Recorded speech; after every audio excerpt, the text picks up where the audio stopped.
Hello students हम लोगों ने पिछले क्लास में केंद्र व राज्यों के विधानमंडल यानी कि यूनियन एंड स्टेट लेजिस्लेचर का इंट्रोडक्शन या परिचय के बारे में हम लोगों ने अध्ययन किया है।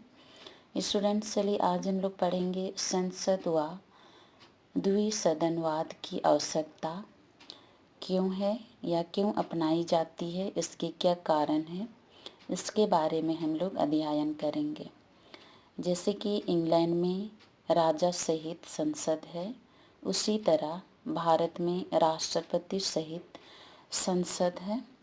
संसद का अर्थ है राष्ट्रपति, राज्यसभा और लोकसभा।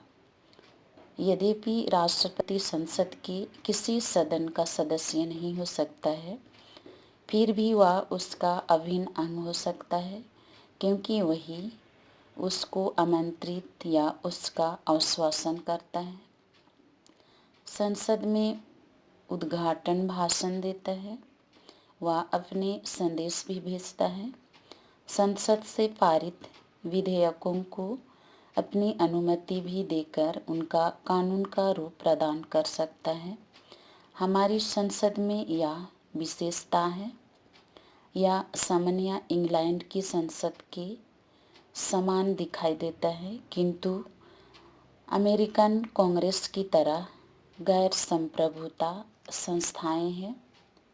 संसद की विधान शक्ति संविधान के उन लिखित प्रावधानों से परिमित है जिससे संघीय शासन की व्यवस्था हुई है। सर्वोच्च व उच्च न्यायालयों को न्यायिक समीक्षा का अधिकार दिया गया है। भारत में द्विसदनात्मक व्यवस्था अपनाई गई। इसके निम्नलिखित कारण हैं। पहला है द्विसदनवाद की सार्वभौमिकता। संसद में एक सदन का होना बहुत जरूरी है। विश्व के अधिकांश देशों में द्विसदनात्मक या द्विसदनवाद स्थापित हो चुका है। यदि ब्रिटिश में पार्लियामेंट में लॉर्ड्स साहब व कम्मन्स सभा है, अमेरिकी कांग्रेस में सीनेट व प्रतिनिधि सभा है, तो हमारी संसद में राज्यसभा और लोकसभा है। हमने द्विसदनवाद की सार्वभौमिकता के तथ्य को मान्यता दिया है।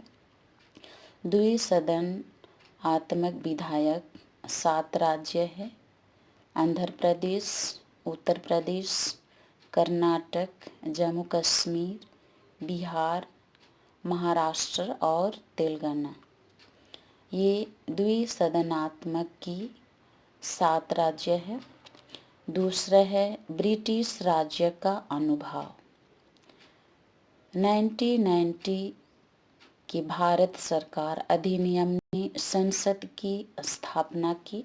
उसमें राज्य परिषद व केंद्रीय विधानमंडल 2 सदन थे।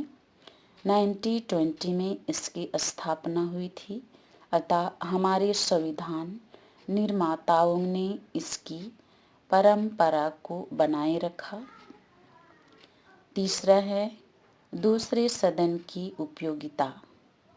यह माना जाता है कि दूसरा सदन पहले सदन की जल्दबाजी पर रोक लगा सकता है तथा हर विधायक पर दोहरा विचार विमर्श हो जाता है, जिससे काफ़ी हद तक विधायन की कमियां दूर हो जाती है। चौथा है संसद का अस्थायी सदन। संसद का अस्थायी सदन राष्ट्रपति किसी समय लोकसभा को भंग कर सकता है। राज्यसभा अस्थायी सदन है। यदि लोकसभा ना हो तो राज्यसभा सदन के कुछ महत्वपूर्ण कार्य कर सकती है, जैसे राष्ट्रपति द्वारा घोषित संकट काल की अवधि बढ़ाना। ये संसद का अस्थायी सदन के अंतर्गत आते हैं। पांचवा है संघीय व्यवस्था।